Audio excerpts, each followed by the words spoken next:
자, 오늘의 시사평론, 대한민국의 시사 레이더 리엘 파트너스의 이승기 변호사와 함께합니다.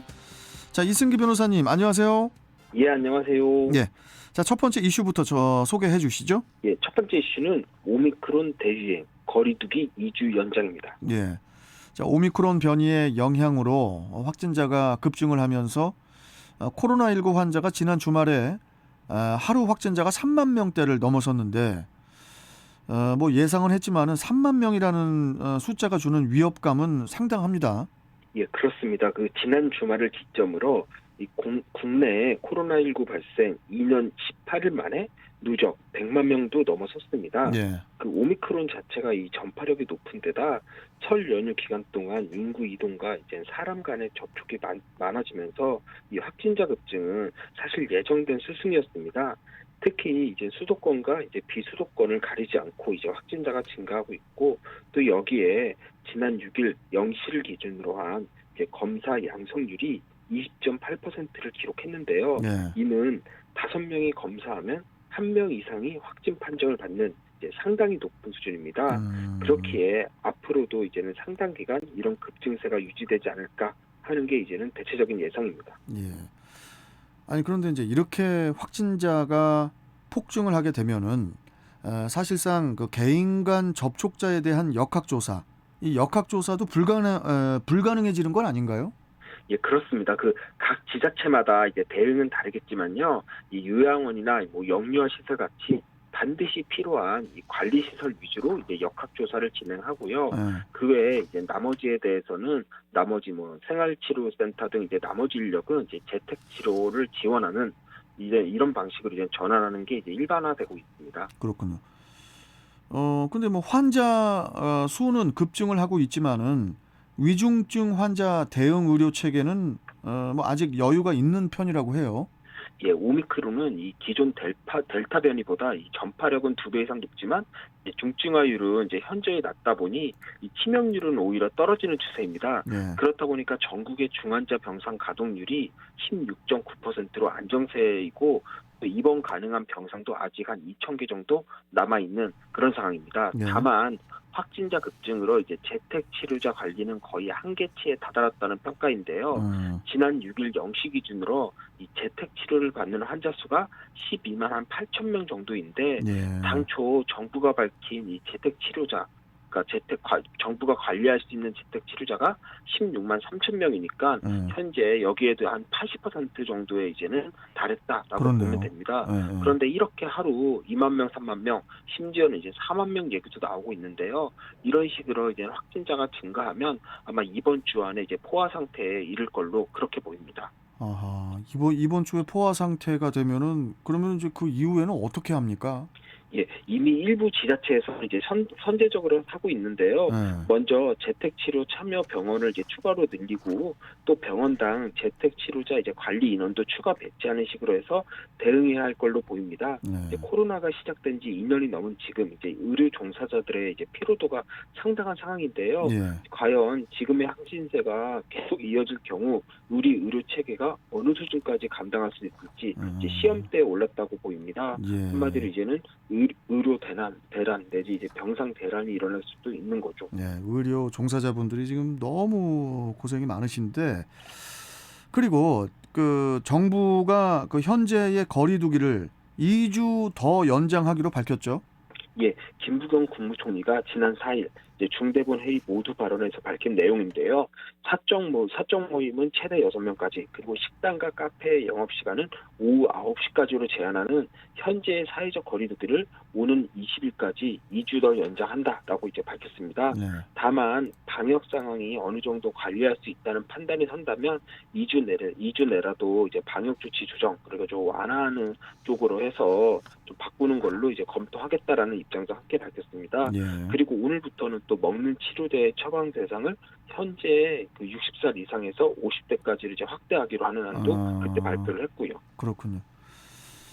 아니 그런데 한 가지 좀 의문인 게요, 이승기 변호사. 저쪽 그 영국, 덴마크, 또 노르웨이 등 일부 유럽 국가에서는 이 코로나19 방역 수칙을 철회를 했어요. 예, 맞습니다. 예. 우리보다 더 상황이 안 좋은 국가들로 알고 있는데 그런데 우리는 이렇게 방역 방침을 계속 유지하는 이유가 있을까요? 예, 뭐 덴마크나 노르웨이는 이제는 인구수가 한 500만 정도니까 우리랑 비슷한 영국에 대해 말씀드리면 영국의 경우에는 인구가 6,800만 명입니다. 예, 그런데 지난달 초에만 확진자가 20만 명 넘게 나왔고요. 지금도 하루 확진자가 한 7만 명대를 기록 중에 있습니다. 예. 그런데 지난달 27일부터 실내 마스크 착용 그리고 코로나 패스 이용을 아예 종료를 했는데요. 그러니까요. 그렇다 보니까 우리는 왜 거리두기를 그대로 유지하냐라는 어, 어. 의문이 있는데 예. 이에 대해 이제 정부에서 답변을 했습니다. 일단 유럽과 우리나라의 상황이 다르다는 건데요. 먼저 유럽의 경우에는 감염률이 우리보다 훨씬 높은 반면 우리는 아직 감염률이 매우 낮기 때문에 아직 더 꼼꼼히 방역을 할 필요가 있다라는 거고요. 또 유럽은 우리와 비하면 우리나라에 비교해 이 자연 면역이 많다라는 겁니다. 그런데 우리는 그런 게 좀 떨어지다 보니까 좀 감염 관리가 더 필요하다라는 걸로 이제는 답변을 했습니다. 그렇군요. 뭐 일단 정부에서는 그 확진자가 증가하더라도 의료 체계 여력이 충분하다면은 방역 규제를 단계적으로 해제를 하면서 일상 회복을 다시 시도하겠다는 그런 가능성을 밝혔는데요. 과연 언제 다시 일상 회복으로 돌아갈지 답답한 마음입니다. 자, 두 번째 이슈 전해주시죠.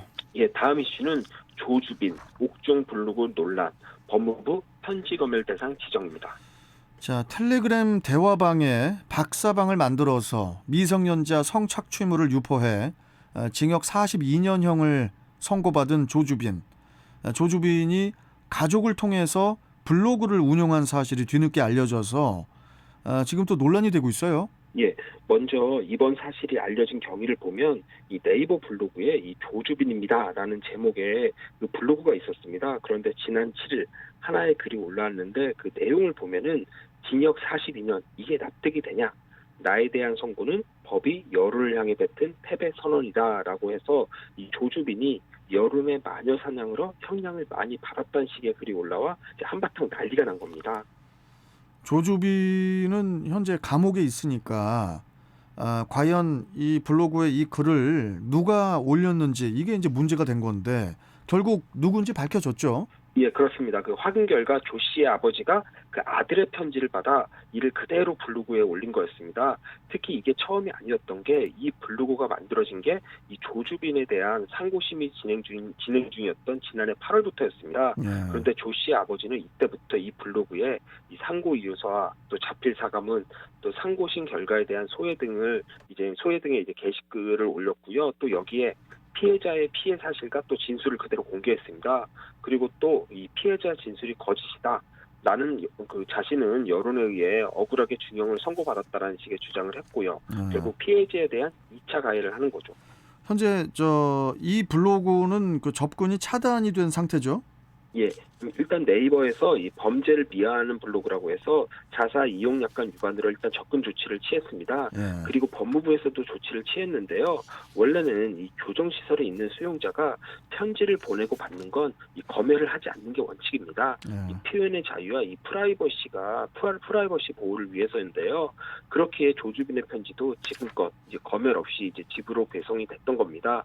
그런데 우리나라 이 현행법, 그러니까 형의 집행 및 수용자의 처우에 관한 법률에 따르면 이 수용자 교화나 또 건전한 사회 복귀를 해칠 우려가 있으면 이 편지 내용을 검열하거나 이 발신 제한을 할 수 있다라는 예외 규정이 있는데요. 예. 이 법무부도 이 규정을 근거로 해서 앞으로 이제 조 씨의 편지를 검열해 위법 사항이 있으면 이제 발신 금지 조치를 할 그럴 예정이라고 합니다. 참 42년형을 받았지만은 아직도 정신을 못 차렸네요. 그렇죠. 그 조주빈이 처음 붙잡혔을 때 내 안에 있는 악마를 멈춰줘서 감사하다. 뭐 이런 말을 했습니다. 좀 궤변 같긴 하지만 그런데 지금 태도를 보면은 뭐 궤변이라 할지라도 조금의 반성의 기미도 없었다는 게 이제 밝혀진 거죠. 아유, 뭐 미성년자 성착취물 좀 유포하고 한 몇십억 속칭 전문 용어로 몇십억 땡기고 그리고 한 5, 6년 갔다 오지 뭐. 이러면 안 된다는 거예요. 그렇죠. 42년형이 저는 올바르다고 저는 생각을 합니다. 예. 참 참 아직도 정신을 못 차리고 있는 이 사람이 답답하죠. 참 어이가 없고 화가 납니다. 자, 오늘 말씀 여기까지 듣도록 하겠습니다. 고맙습니다, 변호사님. 예, 감사합니다. 네. 자, 시사평론가 리엘 파트너스의 이승기 변호사와 함께했고요.